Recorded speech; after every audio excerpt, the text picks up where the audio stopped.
Hi, everyone. This is Karen Smiley. Welcome to 6Ps and AI Pods. This post is part of our AI 6P interview series on AI, software, and wetware.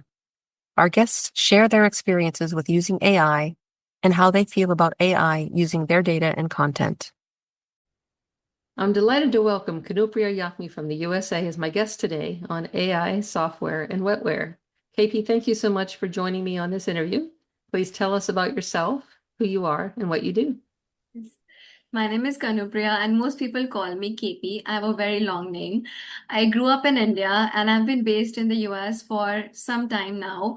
My background is in product, in AI systems, healthcare, platform, AV, as well as enterprise software. I like to call it as a very diverse experience, which helps me connect deeply with customer pain points as well as cross functional teams.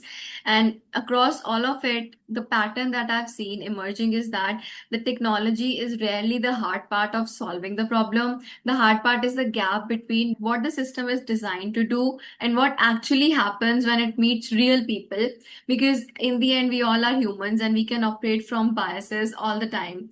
Right now, I work with some early stage founders building in AI space. I mentor women in tech with Anita B.org, which is one of the largest women empowerment organization. I'm doing a PhD in AI, and I recently launched Stillpoint, which is a free cognitive reset anti-pattern tool for people in high pressure roles. I think the world is going through so much right now. We need compassion for ourselves and for other people. So I'm hoping that people use it and it's 100% free. I don't track anything either.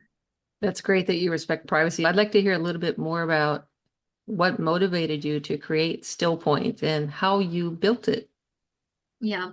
So what motivated me? I talk to a lot of people, I mentor women and I interact with different kind of people. What I've come to realize is that whether I'm talking to a client, I'm interviewing, whatever it is, most of the people are emotionally sitting on a stove top right now, maybe in a pressure cooker. So regardless of someone working at a large or small organization, everyone faces similar emotional challenges.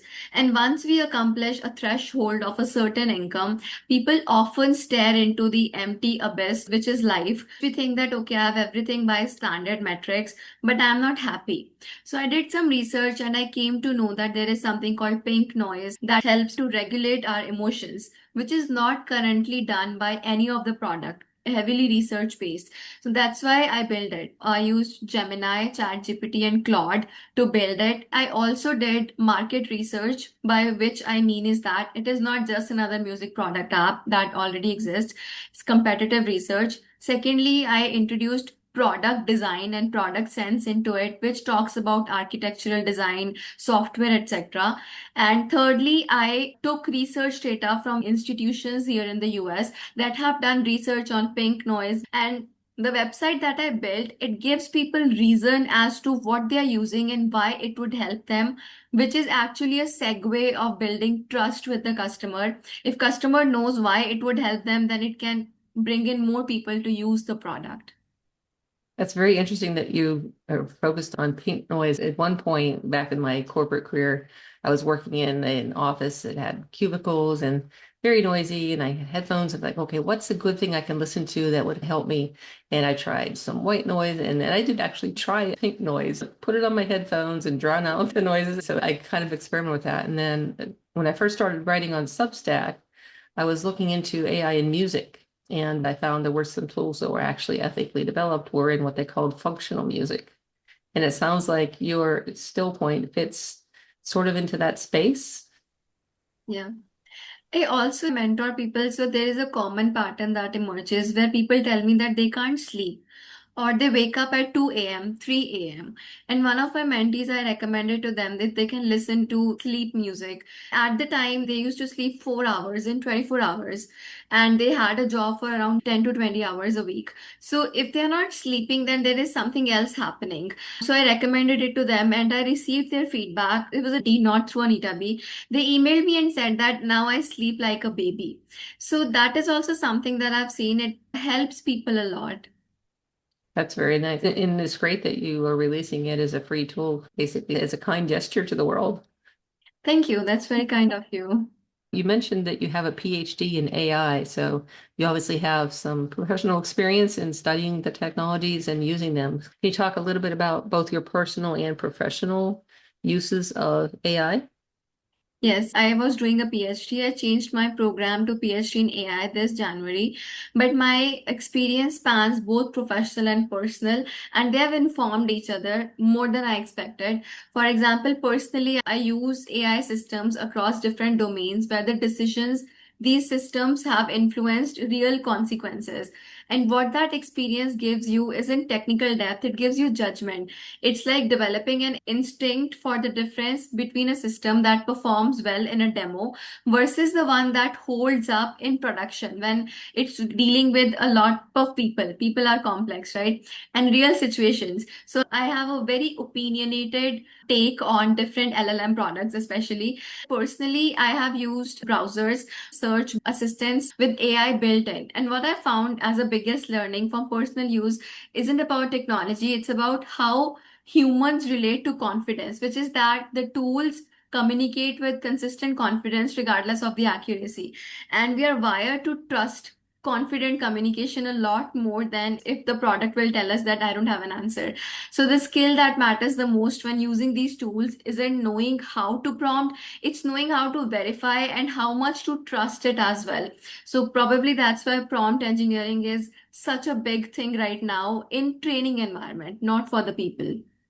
Thank you for sharing that. So, can you give some examples of the domains that you've worked with AI in, and maybe share an example of a personal task that you use AI tools to help you do? Yeah, I use AI task for research and synthesis. So sometimes I use it across different kinds of work regularly. For example, still point, I had to do deep research on what exists and what can exist that will have a unique value proposition. Where are there gaps in the market that I can fill in? So that is where, for example, deep research of different LLM products came into picture, and them comparing them against each other can go a long way instead of focusing on just one LLM product. I think that what works genuinely well is speed of getting oriented. When you're moving across domains quickly, the product work requires being able to get up to speed and find shape of the problem and pressure test the product, which is genuinely valuable because right now pressure testing is incredibly fast than it used to be at some point, and it also can be more channelized rather than throwing darts in the dark that hey, let's try. Now we are trying in a more channelized version. And what I've learned the hard way is that the output reads the same whether it's right or wrong. There is no signal. So human writing that's uncertain usually sounds uncertain. That's the texture to it. But AI output doesn't have that same texture. So things have changed for me practically. I use these tools for speed and structure. Anything consequential, I get it verified independently. And it's not like I'm criticizing these products, it's using these products very mindfully. You mentioned earlier that you'd done some work with healthcare platforms, autonomous systems, enterprise software. And I think they're all interesting. We all have exposure to healthcare platforms. I recently interviewed a medical researcher working out of Georgia Tech, and she's done a lot of work on understanding from the clinical perspective. She's an MD and has a master's degree. And so she has one perspective on healthcare platforms, and then we all have a perspective from using my chart and having systems that collect our data and use it. So I think healthcare is a particularly interesting area. Autonomous systems are an area that I worked in a lot. So I'm curious if you worked with some founders in these areas or what your thoughts are about those domains. What's an example of a problem in those spaces that you worked on? Mostly what I've worked on is, for example, evals, edge cases. With respect to edge cases, if you're working in AV, there is no standard database. A lot of edge cases show up when they show up. You cannot predict everything. So that is something that I worked on. With healthcare, I worked on research products which expedite forming a diagnosis and also adding to research of global institutions. I think we all need a lot more guardrails when it comes to healthcare because there are compliance laws, etc., which companies do follow, but there's also a lot of private information of a person. So, separating private information from the diagnosis when you're training ML model can go a long way. You don't don't have to give a person's personal information, but you have to build technology that solves problems at scale. So that is what I think I have observed. Other than that, in many cases, like highly sensitive products in fintech or in legal, a lot of companies working with founders are framing as being AI first companies. In that, many companies tend to forget that in the end the audience is human, so they need to ensure that there are guardrails and they're following compliance laws. So I'm hoping moving forward in the future, when it comes to these highly sensitive industries, there is a consortium of people who can say what AI can or what AI cannot do legally. So I'm hoping it Mhm. happens in the future. Yeah, that's an important perspective, especially with healthcare. In the US, we have HIPAA laws, but there's also concern about you want to have enough data that you do something meaningful and you have enough context. A lot of the medical diagnosis tools are built around, for instance, data that came mostly from men, and women of certain ages are not often included in studies, or in some cases, older people who metabolize medications differently and have different conditions are not always included. So there's a lot of aspects to it. You want to have enough data that you have something that applies to the patient that you're trying to diagnose, but at the same time, there's a risk of using someone's data inappropriately. Some of these algorithms have been reported to be gender biased and race biased and other aspects of the tools. Like you said, it's one thing to train it and have it work in a demo, and it's another thing to have it work in the real world with all the great variety of people that we have. Yeah, adding to it, if there is, for example, a lot of data about just men, no data about women, companies are right now adding synthetic data. Organizations in healthcare can manufacture women's data to train ML models so that they can form hypotheses and solve problems at scale. Same as with if they don't have enough data about older people, they can use predictive analytics to see journey of a human from a child. Usually doctors have data of a person when they become adult, everything, and they can use those patterns to build synthetic data for older people so that they have some database to train the models on. So something like that can also be helpful without introducing biases. Yeah, synthetic data is really interesting. We'll probably have to park that for another follow-up discussion. One of my colleagues, Lakshmi Viramani, wrote an article about using AI tools to generate synthetic data for tools, and it's an interesting area. In some of the work that I had done in the corporate world, we used physics-based models to generate data to use for training, for instance, for equipment health, which is a different area than human health. But it's the same. The synthetic data is only good as the models and the assumptions that are driving the creation of the data. So you can get into some really interesting paths there. But yeah, it's a good example of a time when synthetic data is useful. So you've talked a lot about different ways that you've used AI tools that had these different features, using it for research and for synthesis. I want to go back to that, just make sure that we've covered what you wanted to say there. As far as a specific story on ways that you've used a tool that had these features, what worked well, and maybe an example of something that didn't work so well. So when I say what works well, I would need to deeply understand what product I'm using. For example, if I'm using ChatGPT, ChatGPT is very quick to give me information that's absolutely needed, maybe in conversations, etc. But with Gemini, it tends to introduce its own opinions. Sometimes I tell it to not be Shakespearean and not be, it's not a soap opera. I just need an answer. I have to explicitly tell it. But sometimes its introduction of opinions helps me a lot in deep research, etc. Now, when it comes to Claude, Claude is trained to deeply understand context a lot better than other products. So depends on whatever I'm using the product for. That depends. But what hasn't worked well is, or what I haven't used it for, is mentorship. For example, if I use AI to help people in mentorship, then it would be a moot point of me starting this journey of empowering people. The whole idea started this journey because everyone is different. Looking back, I really wish that I had someone like me in the beginning of my career. I did not have, so I became that person for other people. Now everyone is different. So I have to change my approach. It's also a lot of mindset as well as confidence mentorship. Like one of my mentees recently started working directly with directors director of engineer, and she's the only one who's hired for the company's AI initiatives. No one else in her engineering team was hired. And she told me she could do this because I made her recite what she did confidently, so that when director called her on a vacation that, hey, I'm doing this, how are you using AI? She could confidently say it. She already had it under the belt, but she did not know how to own it. So that has helped her a lot. And I am also helping her build her brand. So in this case, using AI really doesn't help me at all. It's very human to human. Yeah, it makes total sense. That human connection for the mentorship is an important aspect, and it's great that you're keeping a focus on that and individualizing it to the different people that you mentor. How about when you're writing? Are Um, you writing for your newsletter? When it comes to writing, I polish my writing using AI, but I don't want to do basic stuff. A long time ago, I used to write case studies. There was a recession in 2008. So I have read about it in my MBA. I think that if we study that recession, we study why certain companies thrived and why certain companies lost their business, we can see a pattern emerging, and whatever it is, we can use some of it to learn from it. Similarly, is with learning about how AI can be used in the future, whether it's compliance, healthcare, and how usage of AI can be limited. So, in that case, I prefer not to use AI to generate ideas. I use AI to just polish my writing or create images. One of my writing an example about Gibson guitar, how the business thrived and what we can learn from the things that happened in that case study. It was maybe a year ago.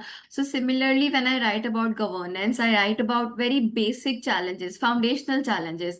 It's as simple as your data taxonomy and data schema, not well to scale AI, because it's a very foundational challenge. So that is something that has to come from within me. Also, it has to be a novel idea. It sounds like you've mostly used LLMs for words. You mentioned, I think, maybe using it for some images. I'm curious if you've ever tried the tools for creating videos or music or any of those other modes of AI tools. I have used to create AI music, and it's really amazing that it created great music. I've used it for images as well. For images, I've used ChatGPT and Gemini largely. I've noticed that Gemini follows instructions when it comes to images a lot more than ChatGPT. I try to give a comical edge to everything because we don't want to be always serious, right? And when I tell it that the image has to be comical, it actually generates an image. With ChatGPT, the image has the text that I was anyways going to write in my post. It's funny that way. Okay. Yeah, that's interesting. So with music, you said that it created some great music. I had done a series on music a couple of years ago. I guess 2 years ago when I first started writing on Substack about AI and music. There were a couple of generative AI tools for music that were actually ethically trained. One of them was called Beethoven, and it was actually built around libraries of ethically sourced Indian classical music. I thought that was very interesting that they paid artists for doing the work and then used that as the basis for the tools. There aren't that many tools that are actually ethically developed, so I was pleasantly surprised to find that one. So I'm always curious to hear which tools people have tried. That's 'Cause amazing. There are actually such products. I know few people who are using voice-based training for ML models so that they can generate music. A lot of people are, for example, lending their voice, and the companies are paying them. They are not just using their voice because their music, their voice, anyways, is on YouTube or on different platforms, but they're getting paid. So that is another example of ethical use of AI. Oh, that's great too. So they're voice artists and the companies are actually compensating them appropriately. That's great. They're actually selling their voice to train ML models, which is really good, I think. One of the concerns that we hear a lot about is where these tools get the data that they used to train on. Sometimes it comes from systems like you mentioned, YouTube.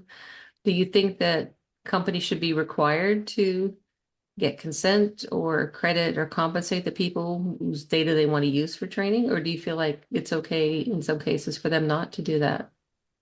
I think the framework of, for example, consent, credit, and compensation is right. But I think the conversation gets stuck because it's framed as companies versus users. And that framing tends to miss something important. Most people, for example, if there are new people in the industry, in music industry or in any industry, they would be happy to share their data if they get more gigs or if they get visibility. Because right now, building a brand is significantly more important than anything else. I'm one of those people who used to tell that I'm not a shoe or an item of clothing. I don't tell me to build a brand. But over time, I've learned that building a brand is important. With respect to, for example, relevant recommendations, personalization, that is kind of a legitimate trade off. So when it comes to compensation, the compensation doesn't have to be as large if people are using those products in their own favor as well. The real problem is, for example, the same data pipeline, which enables useful prioritization. It creates exposure to bad actors. So I was thinking about this, regardless of wherever, there are a lot smart people in this market who will use AI and AI products or foundational models in a bad way to game the system. So we don't want that to happen. So I will go back to my point that I mentioned earlier, that larger companies have it in their power to set a consortium where they are safeguarding people who don't understand technology and also who don't need to use technology as much. They're largely a consumer. For example, restaurant users. If they're using AI products, but every time someone puts in their card and their personal information is leaked, it doesn't have to happen like that. So the product question would be not what data to collect, it's like what to actively prune. For example, an ML model that collects data and trains on it should be also trained to not collect any of the personal information. If I'm getting recommendations and I don't want them, if I feel attacked, then it should be totally pruned. So I think that organizations can live through that ethical choice, because in moving forward, it can risk architecture choices for any of the large organizations. Yeah, the collection of sensitive data is a really important consideration. Like you said, a lot of times there has been an attitude of, we don't know yet what we can use, so let's just collect everything and keep it. But people don't always realize that that creates a liability on their side and it's their responsibility. And data is not actually free. It may be cheap, it is not free. So it's interesting that you're calling that out. They need to prune it. There are data retention policies, but they vary. One of the chapters in our upcoming book is written by a lawyer, and she talks about this, about making good decisions about what to keep, how long to keep it, having a policy about how long you keep it. And it applies to a legal practice, but it applies to really almost any company.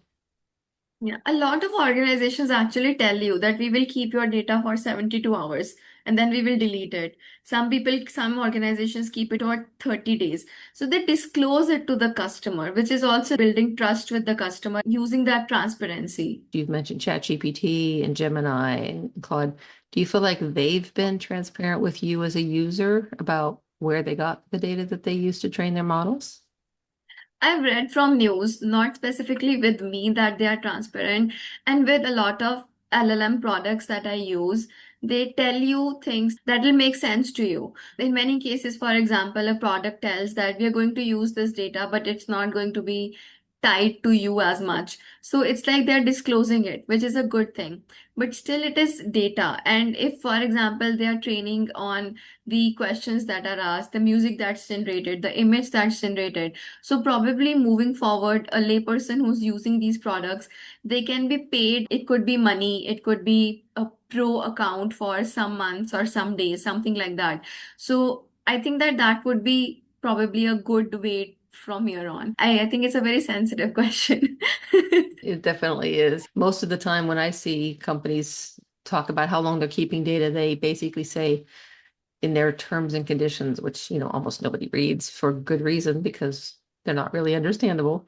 It'll say things like, we keep your data as long as required for our business purposes and legal, they don't really put tight limits on it. And it's funny, I was just working on publishing our last book, AI Everywhere Volume 1, as an audiobook. And so I went to sign up with an audio provider and they wanted a copy of my government ID. You don't need that. Were they going to use it, like you said, 72 hours to validate and then they would get rid of it? Could I trust them to get rid of it? Or were they going to keep it indefinitely and then sell it off to somebody? I just didn't know. And I ended up deciding I wasn't going to use that audiobook provider because I could not trust them with that personal information. I had no faith that they would treat it properly. But then you wonder how many people actually gave it to them. So I'm always happy to hear of companies that are doing it the right way. So if you Yeah, know, I know that Apple keeps it for some time and then some other companies also. But I've noticed that, for example, a company takes your information. Maybe it keeps it for 6 months, a year, something like that. But if they have third-party organizations that they partner with to solve their business problems, that is where the problem starts. Transparency through one-on-one is okay, but a third-party organization doesn't have to disclose to you for how long they are going to keep your data and how they are going to use it, and layperson doesn't know because T&Cs are very ambiguous and there are a lot of jargon. So we don't Mhm. understand what's going on. Transparency on training data can be very hard, but it's important to dissect the problem rather than jumping to the solutions. So for example, the problem isn't that organizations are hiding information, it's that data provenance isn't being treated as a product requirement from the start. So it gets handled as a compliance checkbox at the end. And by then, the information needed to answer any questions is scattered across vendors, pipelines. You don't know how many pipelines your information is going to go through. So the solution that would actually scale is a law that can apply to any industry, any size of organization, treating data lineage the way software engineering treats version control. Every input is tracked and every transformation is documented. So wherever your information is going, it should be auto logged so that I as a user can see who all has my information. And every decision is logged at the point, decision as in what is done with the data, and not deconstructed later for a regulator. This has to be built in the beginning as a standard practice. I often think that as a product person, we can learn from different industries what we can apply in software industries. If we look at ML terminologies, a lot of them are picked up from electrical engineering or hardware products, etc. So supply chains do this and pharmaceuticals do this. And the reason that AI hasn't is that the cost of not doing it hasn't felt yet at an organizational level. It has felt at some level, but it yet hasn't created a ripple effect of negative impact on companies, their revenue, etc. So I think that it's important to build auditability in the very beginning of the product.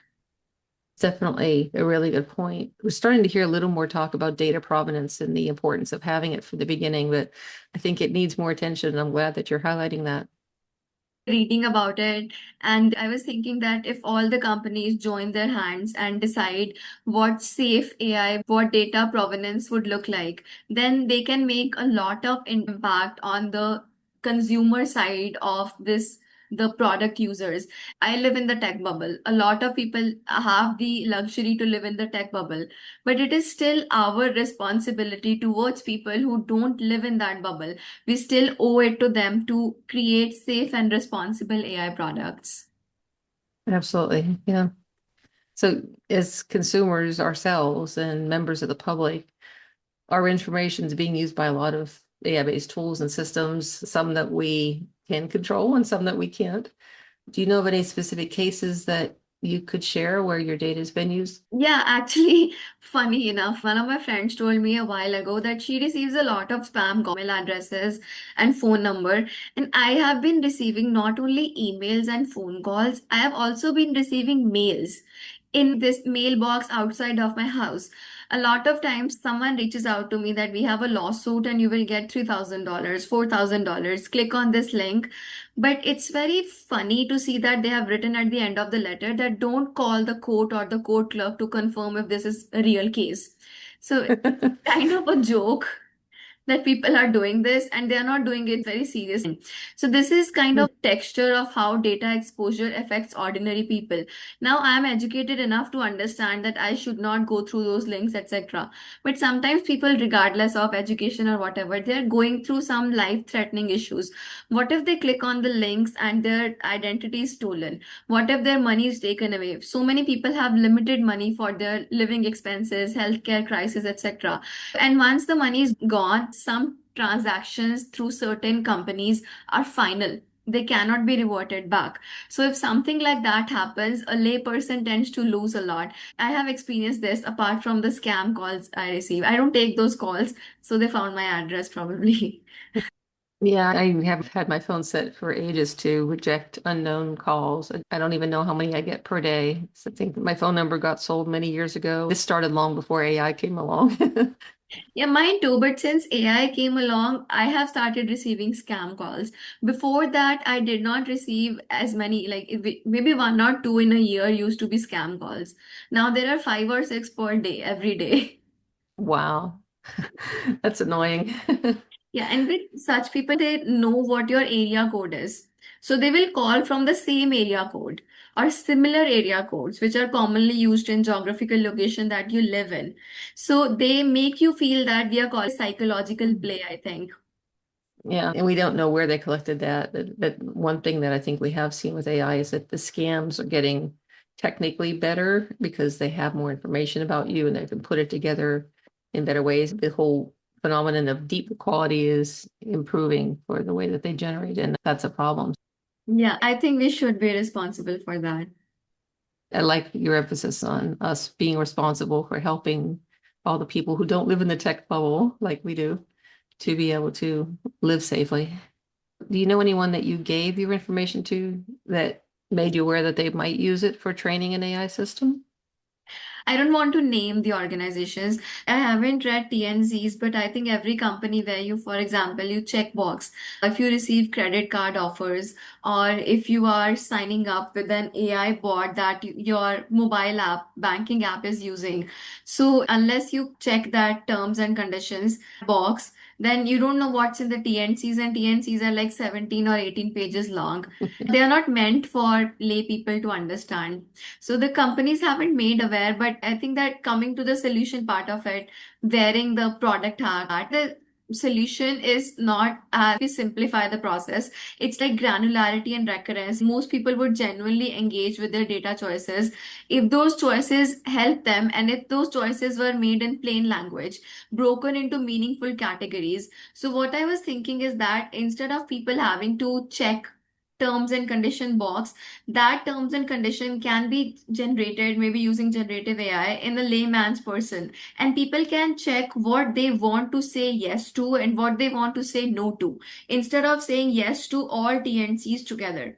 Secondly, people maybe can get reminders in a month or 2 months that are you still okay with your choice? I would have to do testing, how much time is good enough for this, so are you comfortable with this? Here's what have changed, and this is a very solvable product problem. I think the reason it hasn't been solved is that there is a constant friction that reduces data available for monetization, and the incentives run exactly the other way, which means that this won't get fixed through good intentions. It does require structural pressure from the people who can have that power. You mentioned that you've been getting a lot of scam calls. Have you ever had your privacy invaded, lost income, or had any phishing scams that caused trouble for you? Yes, so I did lose some money a long time ago. But what I've noticed is that the most common experience of data misuse is not that dramatic. It's very ambient, which is that it accumulates quietly in ways that are hard to trace and which are impossible to reverse. It could be a different currency type. The pattern that affects the most people is that most context is aggregation. Individual data points seem harmless in isolation, a name here, a phone number there, and an employer somewhere else, which becomes something that is more powerful when it's combined. So, and that combination happens invisibly across systems that were never designed to talk to each other, but they do. So, I think that the reason that is hard to solve isn't technical, it's incentive design. For example, the data has value precisely because it's connected. The more it connects, the more valuable it becomes because it's easier for the companies to understand your psychographics and demographics, of course. So the natural market runs this thing, the direction runs exactly opposite to user safety, which has been natural for quite some time. The solutions that I think would actually work scalably across industries is shifting accountability to point of aggregation, not the point of collection. Right now, every individual data collection feels reasonable, but it's only at aggregation layer that the harm becomes visible. And also, regulation and product design, they both need to catch up to that reality. Regulation cannot be behind product design at this point. Thank you for sharing that. Last question, and then we can talk about anything else that you want. We're seeing that public distrust of these AI and tech companies has been growing, and partly it's because we're realizing more and more what they do with our data and how they're sharing it and what they're using it for. I'm wondering what your thoughts are about trust. Is there any company that you do trust? And what would you think is the one most important thing a company would need to do to earn and keep your trust, if that's even possible?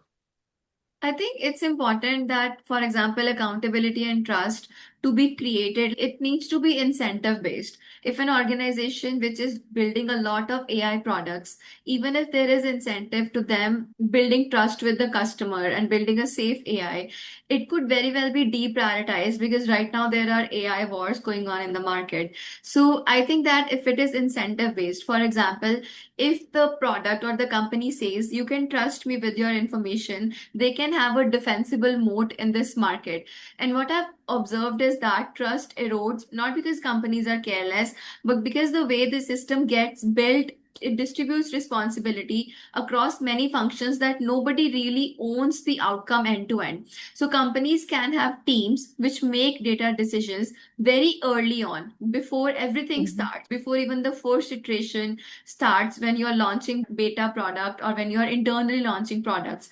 So that way, if the decisions are coming from a singular entity within an organization, it can be scaled very well. And also, I want to see is that every AI organization is being able to answer one question clearly, which is who owns what the system does to people, not the process, the compliance checklist, but actually human outcome. Because we have seen people going through a lot of pain in their life because AI products recommended something to them and it led to detrimental results. So if that answer is distributed across five teams, because every team is looking for their incentive, like sales team has to meet a quota, and engineering team has to release the product which is engineering efficient, and product team has to listen to all the teams and coordinate what's best for business and customer outcomes, then it is not going to be very effective. Rather, the first decision should come from the team that maybe has two votes versus one with respect to other teams, so that they know what trust looks like moving forward. Yeah, that's a great summary. The question of who owns what the system does to the people. As you said, if the ownership is fragmented, then basically nobody owns it, right? Yeah, I think that some companies have this thing in them. They have teams for safety and regulation, but some teams are under a lot of pressure. So they have to make the best decision to make market entry and to make penetration into the market for their business. So when push comes to shove, these teams have to be responsible. All right. KP, I really appreciate you making time for this interview today. Is there anything else that you'd like to share with our audience? Yes, I would love to share that. I launched a product which is Still Point. The design philosophy is that most tech products are optimized for time on app or DAUs, MAUs. The longer you stay, the better the metrics look. But Still Point is a deliberate counter pattern to that as a PM. It is designed for immediate utility and rapid disengagement. You come in, you reset, and you leave restored. The goal is to get you off it as soon as possible, and it's an intentional architectural choice, not a limitation. Full case studies on my Substack. The Still Point link is stillpoint dash by dash kp dot ne. So this is the product. I would love for people to use it and leave a review and maybe send me feedback as well. I would love to scale it. And also, I'm looking for new product roles. So if anyone is hiring or anyone who knows anyone is hiring, please feel free to reach out. You mentioned your Substack. We'll put a link in the interview, but for the people who are hearing it instead, can you tell our listening audience the name and the URL for your Substack? It's kanupriyyakhmi.substack.com. It's KANUPRIYAYAKHMI. Yakhmi, but it led to some other page, so I just changed it back. All right. And what would be the best way for someone to contact you if they had a product role that might be of interest? They can contact me via my LinkedIn. So I'll paste the LinkedIn in the transcript of this one. They can also email me at my first name, last name at gmail.com. The spelling is the same as your Substack, right? Yeah, it is. Yep. So that'll work for two purposes. Great. Well, thank you so much. I really appreciate you sharing your insights from the product perspective. That's where the solutions need to start, making sure we understand the problem that the product needs to solve and keeping that perspective, keeping the user at front. And I think it's great that you're focused on that. I wish you a lot of luck in your search for a new position and with getting Still Point to take off. And I'm sure we'll be staying in touch. So thank you so much. Thank you. Thank you so much, Karen, for making the time for me and for everything that you do. Thank you. About this interview series and newsletter. This post is part of our AI 6P interview series on AI, software, and wetware. It showcases how real people around the world are using their wetware, brains and human intelligence, with AI-based software tools, or are being affected by AI. And we're all being affected by AI nowadays in our daily lives, perhaps more than we realize. For some examples, see post, but I don't use AI. We want to hear from a diverse pool of people worldwide in a variety of roles. If you're interested in being a featured interview guest, anonymous or with credit, please get in touch. 6Ps and AI Pods. AI 6P is a 100% reader-supported publication. All new posts are free to read and listen to. To automatically receive new AI 6P posts and support our work, consider becoming a subscriber. It's free.